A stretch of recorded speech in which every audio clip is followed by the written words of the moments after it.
Hey everyone, my name is Kate. I started this channel just to be able to help more people professionally. I get asked a lot for professional help, so this is just me recording my advice that I would give if we met one-on-one. Today I want to go over some of the basics on how to prepare for an interview and how to make yourself better when practicing either with yourself or with someone else. The first thing that you want to do when preparing for a behavioral interview is to make a list of the things that you've done over the past couple of years that you feel are significant.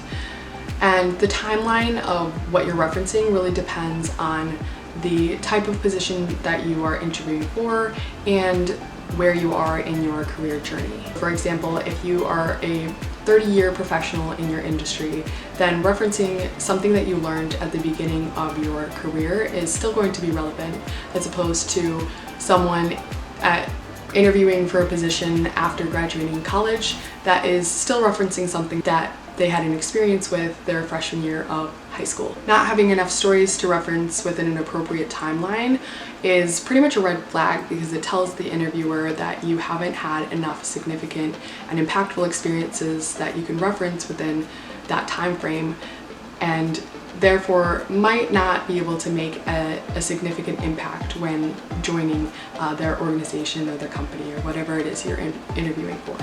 What qualifies as significant is also probably a lot broader than you think it is. For example, if you have a project that you worked on for many months and it had huge impacts and great results, you probably have a lot of stories and examples of things that you did within that project that relate more closely with certain behavioral questions that they may ask. So being able to reflect on those and have those in your back pocket will be really helpful when you are trying to think of how to answer certain questions. And with that, make sure not to shy away from ways that you failed or mistakes that you've made, because as long as you're focusing on what you learned from them and why you know not to make those mistakes in the future, that is going to be a very strong interview answer. It tells them that you are willing to take the mistakes that you make and run with them and learn from them and grow.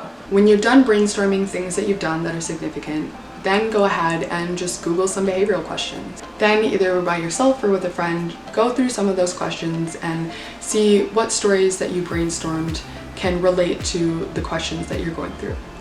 If there's a question that you come across that stumps you and you don't have a story, really make sure that you think about what you've done that can relate to that, so that you have an answer for any possible interview question that you may be asked. If you're practicing by yourself, a key tip is to record yourself speaking. Recording yourself really helps you to understand what it is you're doing well and what it is you need to improve.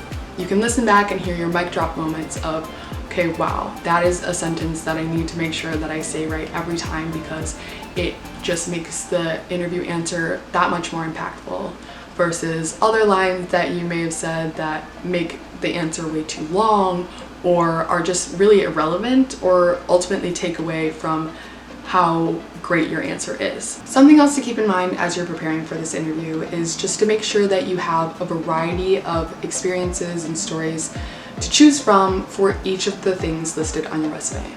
When you're interviewing, you might have one key thing on your resume that you continually pull from as those are your best stories.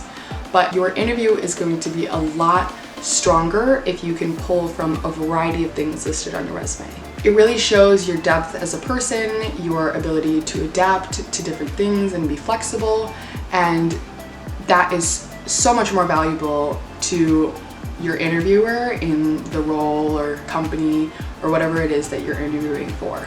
Another thing when listening back to your recordings of your interview answers is just to be mindful of the filler words you're using. And filler words are words such as like or so, and making sure that you're not starting your interview answers with so XYZ. And a great way to avoid that is by restating the question. For example, if you're asked, what's a time that you failed and what did you learn from it? You can say, a time that I failed and learned from it is, and then go into your story. And not only does that give you a little bit more time to think about your interview answer, it also helps set it up so that if there's multiple parts of your question or just in general, it reminds you what the question is to make sure that you're really answering what they're asking. The biggest piece of advice that I can give is view this interview as an opportunity to tell them why they're making a mistake if they don't choose you. Fingers crossed you do get it, but if you don't, You don't want to end up with regrets about not showcasing every aspect of yourself and being frustrated that they didn't get to see a certain part of you that you know if they saw, they would have no reason not to give you the role. So let your interview convince them that they should choose you, they're making a mistake if they don't, and that you in your interview is exactly who you're going to be every other day. And so the person that they're meeting there is someone that they want to get to know further. I hope these interview tips were helpful, and if you have any ideas on other things I can talk about, please comment so that I know how to help. And of course, good luck on your interview. I'm sure you'll be amazing.